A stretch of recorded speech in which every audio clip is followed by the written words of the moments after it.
नमस्कार, आप देखना शुरू कर चुके हैं भारत मंत्र और मैं विलास स्वागत करता हूं आप सभी का। हाथरस, जैसा कि आप, मैं और हम सभी लोग जानते हैं कि अभी हाथरस का मामला काफी गरमाया हुआ है, लेकिन इसमें कुछ देश के दुश्मनों ने आपदा को अवसर में बदला। वो कैसे? उत्तर प्रदेश में जातीय और सांप्रदायिक हिंसा करने की साजिश में जुट गए कुछ लोग और मथुरा पुलिस ने कुछ 4 लोगों को गिरफ्तार भी किया। अब सूत्रों के अनुसार जो लोग गिरफ्तार हुए हैं उनका संबंध प्रतिबंधित संगठन popular front of India PFI से बताया जा रहा है और इनकी पहचान भी की गई। गिरफ्तार युवकों की पहचान है मुजफ्फरनगर के नगला का रहने वाला अतीकुर रहमान, मल्लपुरम निवासी सिद्दीकी, बहराइच जिले के जरवल के रहने वाले मसूद अहमद और रामपुर जिले की कोतवाली क्षेत्र के आलम। ये सब जुड़े हैं PFI से, यानी कि पॉपुलर फ्रंट ऑफ इंडिया से।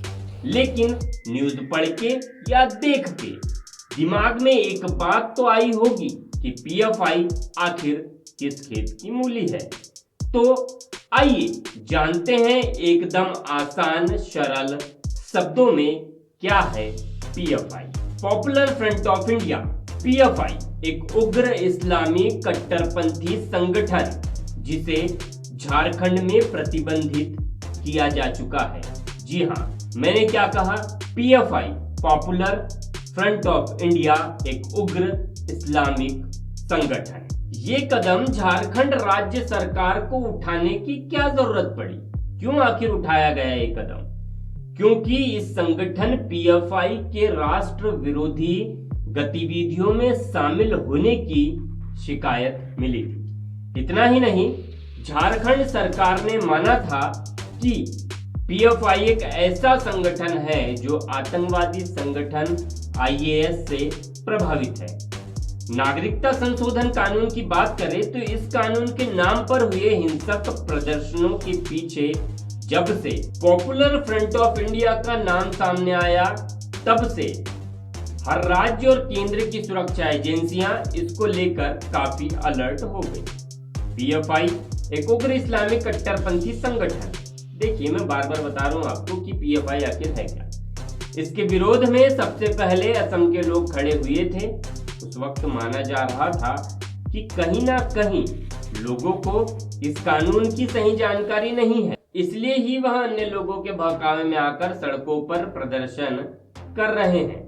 लेकिन जैसे जैसे इसकी कलाई खुलती गई, वैसे वैसे इसकी सच्चाई भी सामने आती गई।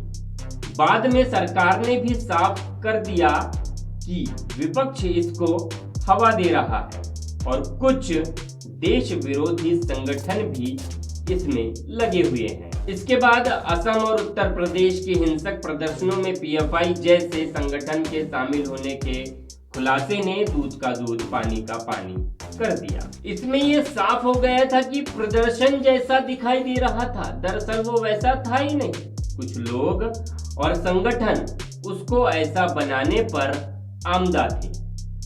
इसमें PFI के साथ प्रतिबंधित संगठन सिमी का भी हाथ था। अब ये संगठन बनाने की वजह क्या थी? PFI 2006 में बना था। पॉपुलर फ्रंट ऑफ इंडिया वर्ष 2006 में नेशनल डेवलपमेंट फ्रंट के सफल होने के बाद किया गया था। अल्पसंख्यकों, पिछड़ों की आवाज उठाने के नाम पर बना ये संगठन PFI एक बहुत ताकतवर मुस्लिम संगठन बन चुका है। इसका असर भी है। जी हाँ, कम से कम 16 राज्यों में और 15 से ज्यादा मुस्लिम संगठन इसकी छतरी में है। संघ और बीजेपी के अलावा, संघ, मैं RSS की बात कर रहा हूं, संघ और बीजेपी के अलावा केंद्रीय मंत्री तक इसके खिलाफ बोल चुके हैं। लेकिन केंद्र की सरकारी एजेंसियों की रिपोर्ट के बाद कहा जाने लगा कि इस पर रोक लगा ही दी जाएगी। फिर भी इस संगठन पर प्रतिबंध लगाने से केरल मुख्यमंत्री ने साफ मना कर दिया, क्योंकि इस पर पाबंदी लगाना बड़ा ही कठिन है। सीपीएम की नीतियां हैं, क्या है सीपीएम की नीतियां? सत्ताधारी पार्टी का मानना है कि समाज को सांप्रदायिक बनाने के लिए पीएफआई और आरएसएस, संघ आरएसएस दोनों ही जिम्मेदार है। क्यों? क्योंकि भाई पीएफआई को मुस्लिम संगठन माना जाता है, तो वहीं आरएसएस को हिंदू संगठन माना जाता है। कई नेता तो मुख बोल के बोलते भी हैं कि पीएफआई और आरएसएस दोनों एक ही सिक्के के दो पहलू है।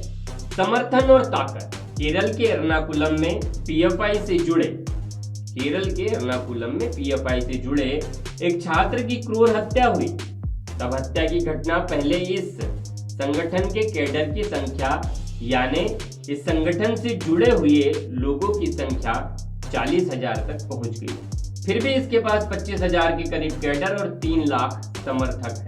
इसके राजनीतिक विंग एसडीपीआई की बात की जाए तो राज्य की 140 में से 20 सीटों पर एसडीपीआई का वोट शेयर 10,000 से ज्यादा है, जबकि अन्य 20 सीटों पर 5,000 से ज्यादा वोट शेयर इसके पास है। इसके अलावा अन्य सीटों पर 300 से 3,000 तक इसका वोट शेयर भी है। फिर भी सीपीएम ने इस हत्याकांड के बाद से बड़ी फुर्ती से कह दिया कि एसडीपीआई से उसका कोई ताल्लुक नहीं है। अब यह कोई गोपनीय तथ्य नहीं रह गया कि पीएफआई के राजनीतिक विंग से उसने समर्थन लिया है। खास तौर से लोकल बॉडीज के चुनावों में, जहां कम वोटों के अंतर से फैसले होते हैं, ऐसी जगह पर इस संगठन की ताकत निर्णायक होती है। आई ना वही दादागिरी वाली बात। ये पीएफआई क्या करता है भाई? दुकान खोली है तो चलाना भी पड़ेगा, है ना? तो ये मुस्लिम सेंटिमेंट को उभारता है। वो कैसे? वो ऐसे, एंटी फॉसिज्म और एंटी बीजेपी नारों के सहारे ये दूसरे सेकुलर मुसलमानों के बीच भी अपनी पैठ धीरे धीरे जमा रहा है। लिहाजा पीएफआई के विरोध में कोई भी कार्यवाही मुसलमानों को दबाने वाली कार्यवाही के प्रचार का रूप ले लेती है। केरल के एर्नाकुलम के हत्याकांड के बाद जब पीएफआई के गढ़ों पर छापे पड़े या उसके केडर की धरपकड़ की गई, तो उसने ऐसा ही प्रचार भी किया।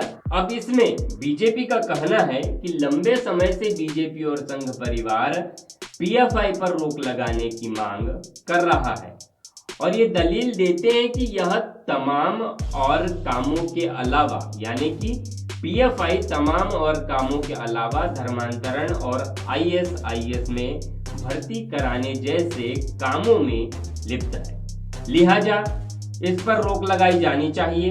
ऐसे में अगर रोक लगाई जाती है तो उसके आरोपों की ही पुष्टि होगी, और वाम दल नहीं चाहेंगे कि ऐसा हो। मेन मुद्दे की बात क्या है? पीएफआई एक महिला विंग भी है। पीएफआई में एक महिला विंग भी है।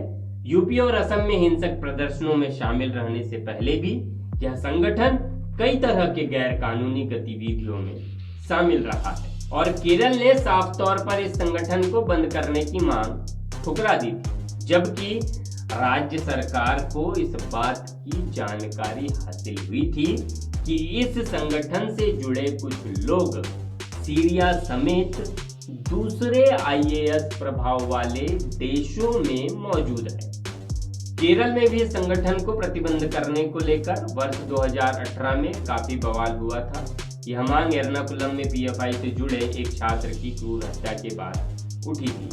हालांकि राज्य में व्यापी विरोध के बाद भी राज्य सरकार ने इस मांग को खारिज करते हुए पीएफआई पर प्रतिबंध लगाने से साफ इनकार कर दिया। तो भैया यह था पीएफआई। समझ में आया ना? तो कमेंट करके बताइए कि मेरी ज्ञान की दुकान, आपका, मेरा और हमारा चैनल भारत मंत्र का ये पहला वीडियो आपको लगा कैसा? भारत मंत्र से सीधे जुड़ो इस लाल बटन को दबाकर और घंटे को बजाकर, और शेयर कर दो इस वीडियो को। बताओ लोगों को कि आखिर क्या है पीएफआई। तो मिलते हैं बहुत जल्द, दिखाता हूं आपको कुछ नया। तब तक के लिए जय हिंद, वंदे मातरम।